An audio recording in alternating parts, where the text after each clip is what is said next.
शिव हा अधिकारी. पहिला मुद्दा समजला आपल्याला.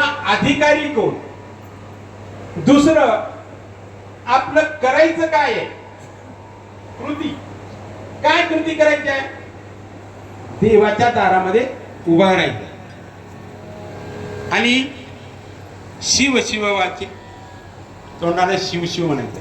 शिव आणि शिव दोनदा काम नाही, शिव वाचे काम नाही. दोनदा सांगितलं थोडा प्रभाव, लाल लाल भडक रंग, लाल लाल दोनदा म्हणलं की त्याचा प्रभावीपणा वाढतो.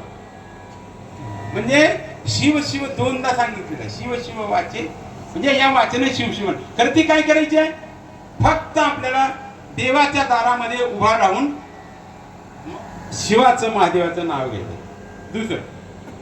दुसरं याचं काय प्रयोजन, काय फल, काय हे केल्यानंतर काय होणार आहे, मुक्ती सायुज्यता लाभ होय. बरोबर आहे. पाप पुण्य न उरे विकल्प, न शिवे विकल्प, संकल्प अपघाती ब्रह्म. म्हणजे हे प्रयोजन आहे. प्रयोजन म्हणजे फल. पाहिलं आपण अधिकारी, दुसरा आहे कृती काय करायचं, तिसरं आहे काय, तिसरं प्रयोजन म्हणजे कारण काय, त्याचं फल काय आहे, आणि चौथा आहे प्राप्य आणि प्रापक. शब्द थोडे अवघड आहे, लक्षात घ्या. प्राप्य म्हणजे आपल्याला काय मिळवायचं आहे आणि मिळवणारा कोण आहे.